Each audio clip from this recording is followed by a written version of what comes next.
دوبارہ سے پڑھیے درود شریف، اللہم صلی علی سیدنا و مولانا محمد وعلی آل سیدنا و مولانا محمد بارک وسلم۔ علم حاصل کرنے کی دعا پڑھیے، رب زدنی علما، رب زدنی علما، رب زدنی علما۔ تو بات ہو رہی تھی دعا کی۔ دیکھیے دعا جو ہے، دعا کے تعلق سے روایات میں آتا ہے کہ فرمایا کہ دعا جو ہے وہ تمام عبادت کی جڑ ہے، اصل ہے۔ ایسا کیوں کہا گیا؟ ایسا اس وجہ سے کہا گیا کہ دعا گویا کہ انسان اللہ کی بندگی کا اقرار کرتا ہے۔ جب انسان اللہ کے سامنے ہاتھ اٹھاتا ہے تو گویا کہ وہ جو مانگ رہا ہے وہ تو ہے، لیکن جب اللہ کے سامنے ہاتھ اٹھا رہا ہے تو اللہ کو وہ اپنا مالک، اپنا خالق، اپنا رازق سمجھ رہا ہے، تبھی تو اس کے سامنے ہاتھ اٹھا رہا ہے۔ اور اللہ کے سامنے ہاتھ اٹھانا ہی یہ بندگی کی ایک بہت بڑی علامت ہے، ورنہ جب انسان اللہ کے سامنے ہاتھ نہیں اٹھاتا ہے تو وہ ہاتھ جانے کہاں کہاں اٹھائے، اور جب اللہ کی پہچان نہیں ہوتی ہے اور اللہ کی وحدانیت کو، اس کی خالقیت کو نہیں اقرار کرتا ہے بندہ، تو جانے کہاں کہاں اس کا سر جھکتا ہے۔ تو اللہ کے سامنے سر جھکنا اور اللہ کے سامنے ہاتھ اٹھنا یہ اللہ کی بندگی کی بہت بڑی عبادت ہے۔ اور مومن کا جو ایک ہتھیار ہوتا ہے نا، وہ دعا ہوتی ہے۔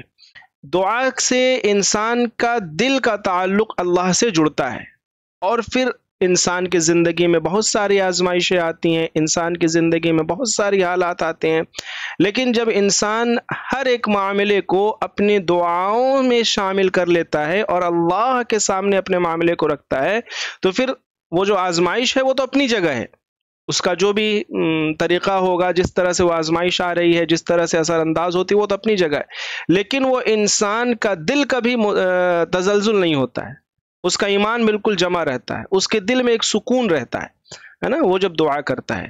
اور ایک بات دعا کے تعلق سے یاد رکھیے، دعا ایسی چیز ہے، دعا ایسی چیز ہے، ایسی عبادت ہے کہ تقدیر انسان کی نہیں بدل سکتی، تقدیر انسان کی نہیں بدل سکتی، جو اللہ نے لکھ دیا ہے لوح محفوظ پر وہ ہوتا ہے، لیکن دعا ایسی چیز ہے کہ دعا کے اندر اللہ نے وہ طاقت رکھی ہے کہ جب دعا اس لیول اور اس کیفیت کی ہوتی ہے جس کیفیت کی ہونی چاہیے، تو وہ سیدھے جاتی ہے اللہ کے عرش سے ٹکراتی ہے، اور اس کے اندر وہ طاقت بھی ہوتی ہے اللہ تعالیٰ کہ اس دعا کی کیفیت کو سامنے رکھتے ہوئے اللہ تعالیٰ اپنی لکھی ہوئی تقدیر کو بھی تبدیل کر دیتا ہے، کیونکہ اللہ تعالیٰ ہر ایک چیز پر قادر ہے۔ تو دعا ہمیشہ ہمیں کرنی چاہیے، اور آج کی کلاس میں ہم اس بات کا بھی عزم کریں کہ انشاءاللہ ہم روزانہ کم از کم 5 سے 10 منٹ 24 گھنٹے میں ایک وقت بنا لیں گے جو صرف وقف ہوگا اللہ سے مانگنے میں، دعا کرنے میں۔ انشاءاللہ کریں گے سب؟ جی انشاءاللہ۔ اچھا، بعض دعائیں مسنون ہیں، بعض دعائیں مسنون ہیں، تو مسنون دعاؤں کو مانگنا افضل ہے، کیونکہ اس میں چھوٹی چیزوں میں بہت بڑی بڑی بات ہو جاتی ہے نا۔ لیکن بعض اشعار ہوتے ہیں، بعض اردو کی دعائیں ہوتی ہیں جو ہم رٹے ہوئے ہیں، تو رٹی رٹائی دعا جو ہے، جو مسنون نہیں ہے، اس کو بہت پابند نہیں ہونا چاہیے اس کا۔ ہاں، آپ اپنا جو بھی مدعا ہے، جو بھی بات ہے، آپ اس کو اپنی الفاظ میں بھی ادا کر سکتی ہیں، اپنے الفاظ میں کہہ سکتی ہیں۔ اللہ تعالیٰ ہر چیز کو سننے والا ہے، ہر ایک زبان کو سمجھنے والا ہے، اور ہر ایک زبان اللہ کی ہی پیدا کی ہوئی ہے۔ ٹھیک ہے، بات سمجھ میں آئی؟ تو انشاءاللہ اب کل سے یہ بھی پوچھا جائے گا کہ دعا مانگنا کتنے لوگوں نے شروع کر دیا۔ انشاءاللہ کل سے ایک وقت بنائیے، آپ سب 10 منٹ کم از کم اللہ سے اپنی بات کہنے کا وقت بنائیے، ٹھیک ہے؟ اب دیکھیے، اب آئیے دیکھیے، ادھر آتے ہیں ہم لوگ تفسیر کی طرف۔ اس سے پہلے ہم لوگوں نے تفسیر میں یہ پڑھا سورہ یاسین میں، جو کل ہم لوگوں نے سبق پڑھا تھا آیت نمبر 13 سے آیت نمبر 19 تک، تھوڑا اس کا ہلکا سا ریویژن میں کر دیتا ہوں آپ کے سامنے۔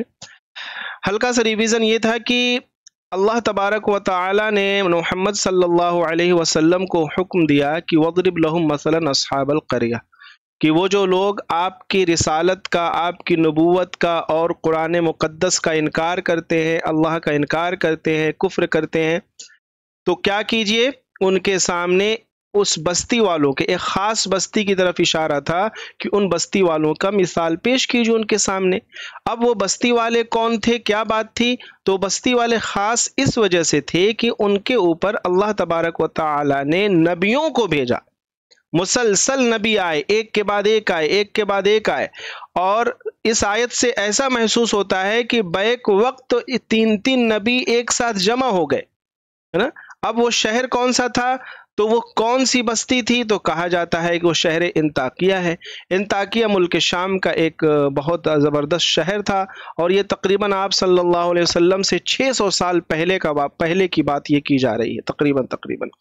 اور شہر انطاکیہ میں یہ واقعہ پیش آیا، لیکن حالانکہ شہر انطاکیہ یہ بالکل یقیناً نہیں ہے کہ وہی شہر انطاکیہ ہی ہے جو ملک شام میں ہے، بلکہ کوئی اور بھی ملک ہو سکتا ہے۔ لیکن جو ایویڈنس ملتے ہیں، جو حضرت عبداللہ بن عباس رضی اللہ تعالی عنہ نے جو اشارہ کیا، اس سے پتہ چلتا ہے کہ وہ شہر انطاکیہ تھا۔ بہرحال وہ شہر انطاکیہ تھا یا نہیں تھا، اس سے کوئی مسئلہ نہیں، کوئی لڑائی نہیں۔ اصل مسئلہ یہ ہے کہ حضرت حکیم الامت رحمۃ اللہ علیہ نے جو یہ بات بیان فرمائی، وہ موقف ہم لوگ کو اختیار کر لینا چاہیے کہ آیت قرآن کا مضمون سمجھنے کے لیے اس بستی کا تعین ضروری نہیں ہے۔ ضروری نہیں ہے کہ آپ اس بستی کو پہلے جانیں تب آپ قرآن میں جو یہ واقعہ بیان کیا گیا ہے، جس پس منظر میں، جس مقصد کے لیے آپ اس مقصد کو جانیں گے، لہٰذا ضروری نہیں ہے کہ آپ اس بستی کو جانیں۔ مقصد پہ کنسنٹریٹ کیجئے کہ وجہ بات کیا بتلائی جا رہی ہے، پیغام کیا دیا جا رہا ہے، کیوں اس بستی والوں کی مثال پیش کی جا رہی ہے۔ اور قرآن نے اس کو مبہم رکھا ہے، تو ہم کو بہت زیادہ اس میں سر کھپانے کی ضرورت نہیں ہے، لیکن چونکہ روایات موجود ہیں اور کچھ اشارہ ملتا ہے، لہذا اس بستی کا تھوڑا موڑا تعین اگر انطاکیہ کر لیا جائے تو اس میں کوئی مضاحقہ نہیں ہے۔ اب اس کے بعد کیا ہوا تھا، وہ واقعہ کیا تھا، وہ بتدریج جس کے وجہ سے ان کی طرف اشارہ کیا گیا، ان کو بطور مثال پیش کیا گیا۔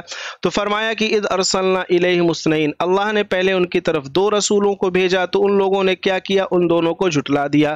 فعززنا بثالث، اللہ نے تیسرے نبی کو بھیجا، تو ان سب نے کہا فقالوا انا الیکم مرسلون، بستی والوں سے کہا کہ ہم تو تم سب کی طرف رسول بنا کر کے بھیجے گئے ہیں، اللہ کے قاصد بنا کر کے تم کو بھیجے گئے ہیں۔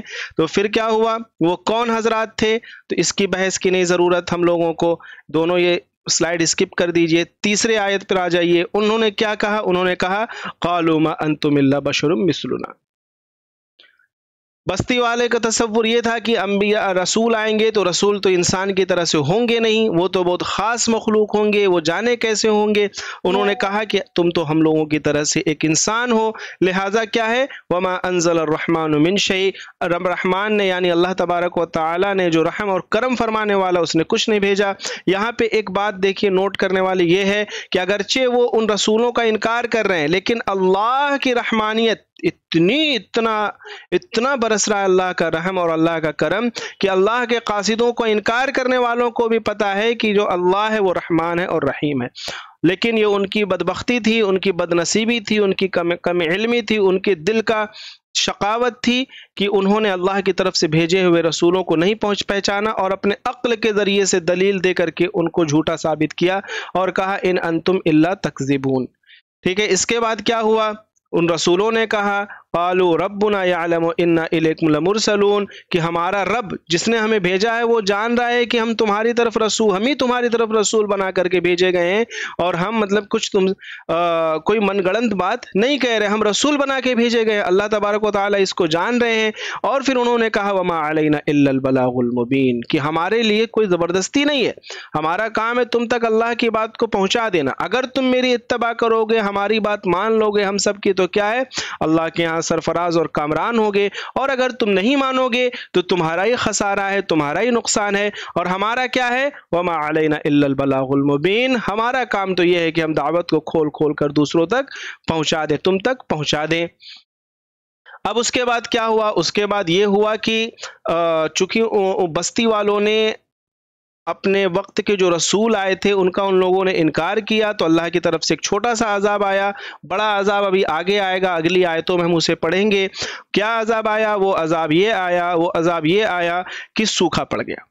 اب جب سوکھا پڑ گیا ہے تو بستی والوں نے کہا قالوا انا تطیرنا بکم، یہ سب تم لوگوں کی تمہاری منحوسیت ہے، یعنی تم لوگ جو آئے ہو تم لوگ ایسی باتیں کرتے ہو تو یہ سوکھا پڑ گیا ہے۔ اور انہوں نے دھمکی دی لئن لم تنتہوا لنرجمنکم، اگر تم باز نہیں آئے۔ یہ دیکھیے رسول کو دھمکی دی جا رہی ہے ان کی اور وہ بستی والے دھمکی دے رہے ہیں۔ یہ کتنی بے وقوفی اور دل کی بالکل پزمردگی اور دل کی ضلالت اور ظلمت کا کیا لیول ہوگا، اللہ تعالیٰ پناہ رکھے اور اللہ تعالیٰ ہم سب کی حفاظت فرمائے۔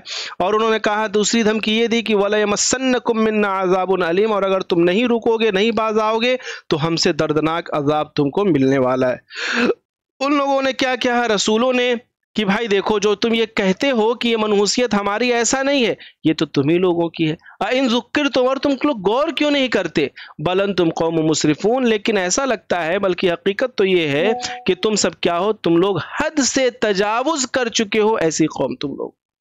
لہٰذا یہ آیت نمبر 13 سے لے کر کے آیت نمبر 19 تک جو کل ہم لوگوں نے کلاس کور کی تھی، اس کے اندر نبی صلی اللہ علیہ وسلم کو حکم دیا گیا وَضْرِبْ، مثال پیش کیجیے ان آیتوں کے ذریعے۔ کس کے اوپر مثال پیش کی جا رہی ہے؟ ان لوگوں کے اوپر، ان امتیوں کے اوپر جو آپ صلی اللہ علیہ وسلم کے امتی تو ہیں لیکن آپ صلی اللہ علیہ وسلم کا انکار کر رہے ہیں۔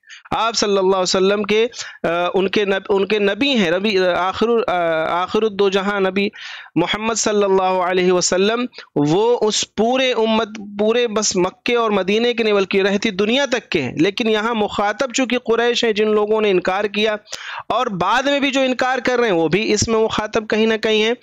تو ان کے ذریعے سے کہا کہ جس طرح سے یہ لوگ انکار کر رہے ہیں، اس سے پہلے بھی امت گزری ہے جنہوں نے اپنے نبیوں کا، اپنے پیغمبروں کا انکار کیا ہے، اور ان کا کیا انجام ہوا ہے یہ بات جاننے کے قابل ہے کہ اگر کوئی اپنے نبی اور اپنے رسول کا انکار کرتا ہے تو اس کا کیا انجام ہوتا ہے، اور اگر وہ لوگ مان لیں گے تو پھر اس سے پہلے وہی آیت ہے، کیا ان کے لیے ہے بل ہم مغفرۃ واجر عظیم، اجر کریم، ان کو عزت والا اجر ملے گا، ان کو مغفرت ملے گا۔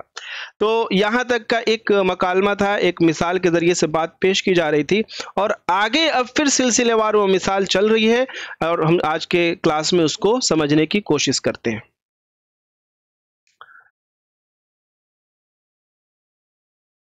دیکھیے کیا ہوا، اب یہاں تک تو ایک بات ہو گئی کہ بستی کے والوں کے پاس 3 رسول آئے، اب ان 3 رسولوں کو بستی والے کیا کر رہے ہیں، دھمکی دے رہے ہیں کہ لئن لم تنتہوا لنرجمنکم ولیمسنکم منا عذاب علیم۔ اب جب یہ حالت ایسے ہو گئی کہ انبیاء نے، رسولوں نے اپنی بات کہی، اور لوگوں کی طرف سے جب اس طرح کے رد عمل سامنے آئے تو ایک آدمی تھا، اس کے طرف اشارہ ہے وَجَاءَ مِنْ أَقْصَى الْمَدِينَةِ رَجُلٌ يَسْعَى، کہ شہر کے کنارے سے ایک انسان، ایک آدمی آیا۔ کیسے آیا؟ یسعى، دوڑتے ہوئے آیا۔ شہر کے کنارے سے ایک انسان، ایک آدمی دوڑتے ہوئے آیا اور کہا یا قوم اتبعوا المرسلین، اے میری قوم، یہ جو لوگ جو آئے ہیں یہ اللہ کے رسول ہیں، ان کی اتباع کرو، ہے نا۔ کون جا کے کہہ رہا ہے؟ وہ بستی والے نہیں کہہ رہے ہیں، بستی سے باہر ایک انسان کہہ رہا ہے۔ اب یہاں پہ ایک چیز دیکھیے، یہاں پہ لفظ آیا مدینہ، مدینہ کے معنی آتے ہیں کیا؟ شہر کے۔ مدینے کے معنی کیا آتے ہیں؟ شہر کے آتے ہیں۔ دیکھیں یہاں پہ ترجمہ شہر کا کیا ہے، اور وہاں پہ قریہ تعلق، قریہ کے بارے میں بات کی گئی۔ قریہ کا مطلب ہوتا ہے شہر بھی، قریہ کا مطلب ہوتا ہے بستی بھی۔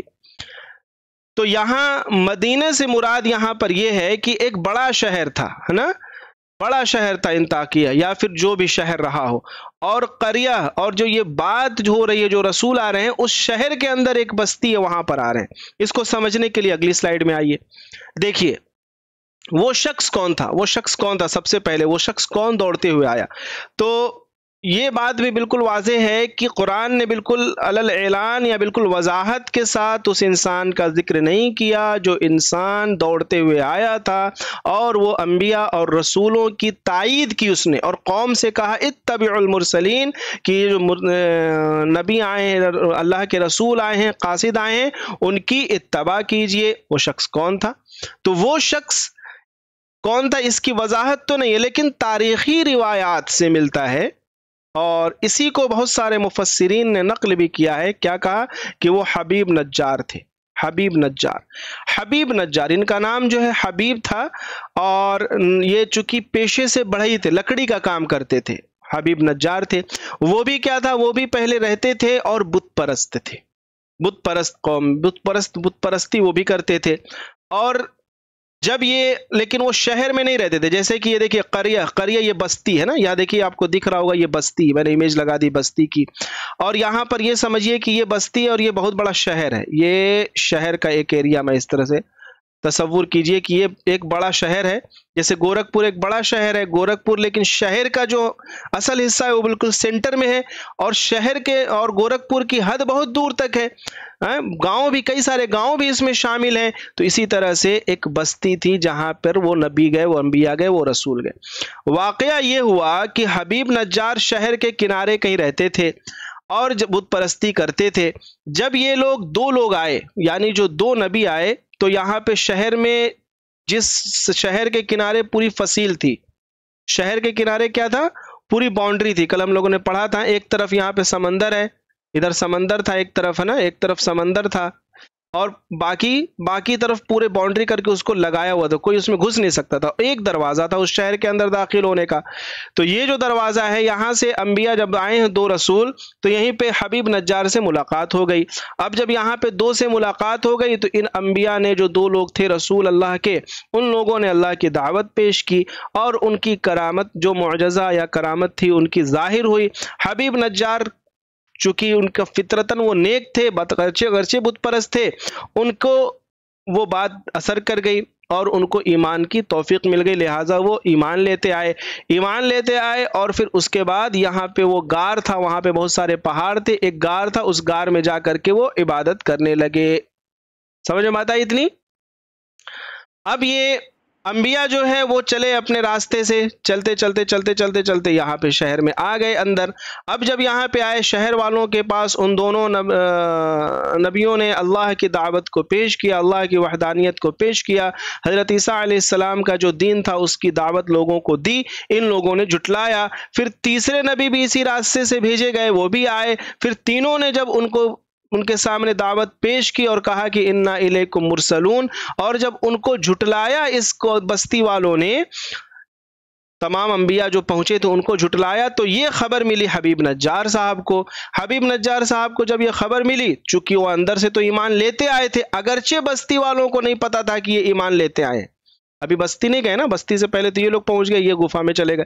اب جب انہوں نے سنا کہ میری قوم جو ہے، یعنی میری قوم، میرے شہر والے جو ان کی قوم رہی ہوگی، وہ انبیاء کو کہہ رہے ہیں کہ لئن لم تنتہوا لنرجمنکم ولیمسنکم منا عذاب علیم، تو ان کو ڈر ہوا کہ ایسا نہ ہو کہ میری بستی والے ہلاک ہو جائیں، ایسا نہ ہو کہ میرے بستی والے جو ہے، تو بستی والوں کے ہمدردی میں یا اپنے غیرت ایمانی کی وجہ سے وہ یہاں سے دوڑتے ہوئے بستی پہنچے. تو کیا فرمایا، ارشاد کیا ہوا ادھر، وَجَاءَ مِنْ أَقْصَى الْمَدِينَةِ رَجُلٌ يَسْعَىٰ، کہ شہر کے کنارے سے ایک انسان دوڑتے ہوئے آیا اور کہا، یا قوم اتبعوا المرسلین، اے میری قوم تم رسولوں کی اتباع کرو. تو وہ یہاں سے چونکہ شہر کے اس کنارے تھے، یہ پورا شہر تھا اور بستی تھوڑی دور پہ تھی، تو یہ یہاں سے دوڑتے ہوئے گئے اور پھر ان سے کہا، قال یا قوم اتبعوا المرسلین. سمجھ بات آئی اتنی؟ جی چلیے الحمدللہ، الحمدللہ کہیے. اب دیکھیے آگے کیا ہوا، آگے پھر وہ بات کہہ رہے ہیں، الحمدللہ.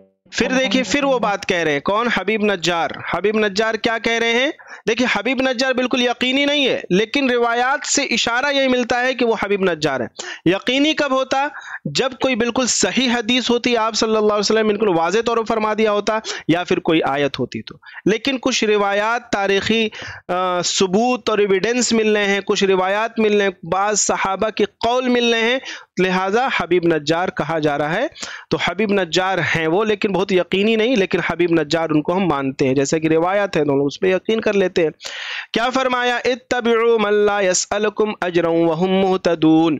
اب دیکھیے، اب ان نبیوں کے تعلق سے انہوں نے کیا بتایا کہ بھائی تم ایسے لوگوں کے تعلق سے، اب وہ نبی وہاں پہ گئے، اب وہ نبی وہاں پر گئے، بستی میں گئے، تو انبیاء نے کیا کہا، یہ نہیں کہا کہ ہم کو تنخواہ دیجئے، یہ نہیں کہا کہ ہم کو چاول دیجئے، یہ نہیں کہا کہ ہم کو رہنے کا آسرا دے دیجئے.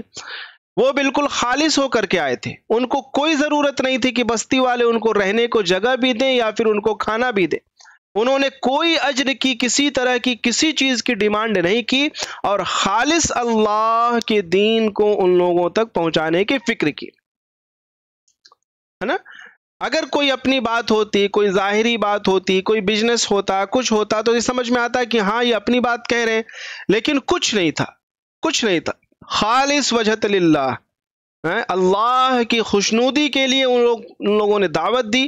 اور یہ ایک ایسی چیز تھی، یہ ایک ایسی چیز تھی جو کہ ظاہری طور پر کسی کو کہنے کے لیے ہوتی ہے کہ ارے یار تم ایسے لوگوں سے، وہ تو تم سے کچھ مانگ نہیں رہے ہیں، صرف تم سے یہ کام کہہ رہے ہیں کہ تم اچھے بن جاؤ، تو اس میں برائی کیا ہے؟ اللہ کو مان لو، تم سے کچھ اور تو نہیں مانگ رہے، کہہ رہے اللہ کو مان لو، اپنے آپ کو جہنم کی آگ سے بچا لو. تو کیوں نہیں سمجھ رہے ہو؟ تم سے کچھ اور تو نہیں مانگ رہے، کچھ دنیا تو نہیں مانگ رہے، صرف تمہاری بھلائی کہہ رہے، ہے نا. تو وہی تو یہ چیز ایک ظاہری چیز ہوتی ہے جس کے ذریعے سے کسی کو بھی سمجھانا تھوڑا آسان ہوتا ہے. تو انہوں نے بھی کیا سمجھایا اس شخص نے؟ اتباع کرو من لا یسألکم اجرا، اس کی، ان لوگوں کی یا اس کی جو لوگ تم سے یا پھر جو تم سے کوئی اجر یا پھر کسی طرح کی اجرت کا سوال نہیں کر رہا ہے. وہم مہتدون، اور یہ وہ لوگ کون ہیں جو ٹھیک ٹھیک راستے پر ہیں؟ یہ وہ لوگ ہیں. لہٰذا تم سب کو چاہیے کہ ان لوگوں کی اتباع کرو، تمہاری دنیا نہیں مانگ رہے. یہاں پر رک کر کے ایک بات یہ غور کر لینے والی ہوتی ہے، اگرچہ ظاہری طور پر تو یہ بات بالکل صحیح ہے کہ جب انسان کچھ نہیں مانگ رہا ہے، کچھ نہیں مانگ رہا ہے، صرف دین کی دعوت پیش کر رہا ہے، تو پھر کیا ہے؟ اللہ نے اس کے دل میں اخلاص ڈال رکھا ہے نا. لیکن اس کا مطلب یہ نہیں کہ اگر کوئی کچھ مانگ بھی رہا ہے، کوئی کچھ مانگ بھی رہا ہے، تو آپ یہ کہیں کہ نہیں نہیں یہ مانگ رہا ہے تو اس کا مطلب یہ کہ اس کے دل میں اخلاص نہیں ہے. ایسا نہیں ہے، بلکہ اخلاص کا تعلق کہاں سے ہوتا ہے؟ دل سے ہوتا ہے. بعض دفعہ کسی سسٹم کی وجہ سے یا کسی کام کی وجہ سے امام صاحب ہیں، امام صاحب کسی مسجد میں نماز پڑھا رہے ہیں، وہ پابندی سے آتے ہیں، نماز پڑھاتے ہیں، اپنی ڈیوٹی دیتے ہیں، کہیں جانا ہوتا ہے تو اپنے وقت کی قربانی دیتے ہیں، اور اس نماز کی خدمت کے لیے کچھ اپنا دوسرا کام نہیں کر پاتے ہیں، کچھ کام نہیں کرتے ہیں. اور پھر کیا ہوتا ہے؟ کوئی ان سے یہ کہے کہ ارے امام صاحب تو نماز پڑھاتے ہیں، نماز پڑھا کر کے اجرت لیتے ہیں، اس کا مطلب یہ کہ ان کے دل میں اخلاص نہیں ہے. کیا یہ صحیح ہے؟ نہیں صحیح ہے. کیوں؟ کیونکہ اخلاص کا معاملہ صرف آپ پیسے سے نہیں تول سکتے. اخلاص یہاں ہوتا ہے. اخلاص کہاں ہوتا ہے؟ اخلاص یہاں ہوتا ہے. ان اللہ لا ينظر الى اجسامکم ولا الى صورکم ولکن ينظر الى قلوبکم. اللہ تبارک و تعالی تمہارے چہرے مہرے کو، تمہارے جسموں کو، تمہارے مال اور دولت کو نہیں دیکھتا، لیکن اللہ کیا دیکھتا ہے؟ اللہ دیکھتا ہے تمہارے دل کو. دل کو سمجھ میں بات آئی؟ دل کو، وہ اندر دل کو مطلب یہ کہ نیت کو دیکھ لیتا ہے، وہ جو احساس ہوتے ہیں اس کو جان لیتا ہے کہ یہ کس نیت سے یہ کام کر رہا ہے نا. تو ایسا نہیں ہے کہ اگر کوئی کسی کام کا پیسہ لے رہا ہے تو آپ کہیں کہ نہیں نہیں پیسہ لے رہا ہے تو اس کا مطلب یہ کہ اس کے دل میں اخلاص نہیں ہے. بعض دفعہ ہوتا ہے کہ وہ پیسہ لے کر کے بھی اخلاص کے اس مرتبے پر پہنچا ہوتا ہے کہ بغیر پیسے والے بھی اس مرتبے کو نہیں پہنچے ہوتے ہیں. سمجھ میں بات آئی؟ اور نیت کے تعلق سے ایک بات اور میں آپ کے سامنے عرض کر دوں. ایک انسان حرم میں بیٹھا ہوا ہے. کہاں بیٹھا ہوا ہے؟ حرم میں بیٹھا ہوا ہے، اور حرم کی چار دیواری میں سامنے اس کے کیا ہے؟ کعبہ ہے. یہاں پر کعبہ ہے اور وہ یہاں بیٹھا ہوا ہے اور یہاں بیٹھا ہوا ہے اور اللہ کا ذکر کر رہا ہے. اور ایک انسان یہاں پہ حرم سے دوری پر کیا ہے؟ ایک بازار ہے. کیا ہے یہاں پہ؟ بازار ہے. بازار میں سودے بازی چل رہی ہے اور ایک انسان یہاں بیٹھا ہوا ہے. ٹھیک ہے، لیکن اس کا دل اللہ سے لگا ہوا ہے. یہ یہاں بیٹھ کر کے اس کا دل کہاں ہے؟ یہاں ہے کہ جلدی ابھی اذان ہوگی، مجھے حرم میں جانا ہے، یا پھر وہ سوچ رہا ہے کہ جلدی سے مجھے موقع ملے میں حرم میں جاؤں. اور جو انسان حرم میں بیٹھا ہوا ہے اللہ اللہ کر رہا ہے، لیکن اس کا دل بازار میں لگا ہوا ہے کہ جلدی سے نماز ختم ہو میں بازار میں پہنچوں. کس کا مرتبہ اللہ کے یہاں ہے؟ جو دور ہے، جو بازار میں بیٹھا ہے. جو دکان میں بیٹھا ہے، وہ عین دنیا کا کام کر رہا ہے لیکن دل اس کا اللہ سے لگا ہوا ہے، اور یہ مسجد میں بیٹھا ہوا ہے، یہ تو ڈبل گناہ ہو رہا ہے کہ یار تم مسجد میں بیٹھ کے تم ظاہر اور باطن دونوں ہونا چاہیے، وہ بھی حرم والی مسجد میں ہو، وہاں پر تمہارا نہیں دل ہے تو اور بڑا خطرناک کام ہو رہا ہے۔ اور یہاں پہ ایک انسان جو ہے وہ بازار میں دنیا کے کاروبار میں بالکل لگا ہوا ہے، گھسا ہے، لیکن اس کا دل اللہ سے لگا ہوا ہے نا۔ تو یہ یقیناً ایک وہ بات ہو سکتی ہے، اور وہ بات تھی کہ ان رسولوں نے، اور کیونکہ رسول اجرت نہیں لیتے، رسولوں کی اجرت کوئی دے بھی نہیں سکتا، حقیقت تو یہی ہے نا۔ کون دے سکتا ہے؟ کون دے سکتا ہے؟ نبی اکرم صلی اللہ علیہ وسلم کے ایک ایک دعوت جو انہوں نے پیش کی، جس دین کے لیے انہوں نے مشقت برداشت کی، اللہ کے سوا کوئی اس کا اجر نہیں دے سکتا۔ جی حضرت عیسیٰ علیہ السلام نے اور ان کے حواریین نے جو اپنے قوم کے لیے مشقت برداشت کی اور جو اللہ کی دعوت پیش کی، جس کے ذریعے سے ان کو جنت میں جانے کا موقع فراہم ہوگا اور ہوا ہے، اور جس دعوت کو قبول کر کے وہ اللہ کی خوشنودی اور اللہ کی رحمت کے شامل حال ہوئے، اس کا اجر کوئی نہیں دے سکتا، اللہ ہی دے گا۔ اگر پوری کی پوری کائنات، اس کی دولت اور اس کی پوری خوشیاں کسی نبی کے ایک دعوت کے ایک لمحے کے برابر ہو جائے تو بھی یہ ممکن نہیں ہے نا۔ تو انبیاء کی اجرت کوئی نہیں دے سکتا، اور صحیح بات تو یہ ہے کہ قرآن کی بھی کوئی اجرت نہیں دے سکتا، جو قرآن سیکھتے ہیں سکھاتے ہیں اس کی بھی اجرت کوئی نہیں دے سکتا۔ ایک چھوٹا سا مسئلہ ویسے ہی بتا دیتا ہوں، بات آ گئی ہے تو سن لیجئے۔ بعض دفعہ یہ ہوتا ہے کہ قرآن پڑھانے کے لیے، قرآن اللہ کی کتاب ہے، دین پڑھانے کے لیے، یا پھر مدرسے میں آپ جاتی ہیں، کسی مدرسے میں فیس کا نظم ہوتا ہے۔ کس چیز کا نظم ہوتا ہے؟ فیس کا نظم ہوتا ہے۔ اب کوئی کہے کہ یار یہ تو فری میں ملنا چاہیے، فیس کیوں لی جا رہی ہے؟ تو حقیقت تو یہ ہے کہ یہ چیز ایسی ہے کہ آپ اس کے الف کا بھی قیمت ادا نہیں کر سکتے۔ یہ جو آیت ہے نا، اتبعوا من لا يسألكم اجرا وهم مهتدون، اس میں جو الف شروع میں ہے نا، اس کی بھی کوئی قیمت نہیں ادا کر سکتا۔ اور یہ جو بھی پڑھایا جاتا ہے، یہ جو بھی اجرت کوئی لیتا ہے، تو وہ اس کو پڑھانے کی اجرت نہیں لیتا ہے۔ وہ کس چیز کی اجرت لیتا ہے؟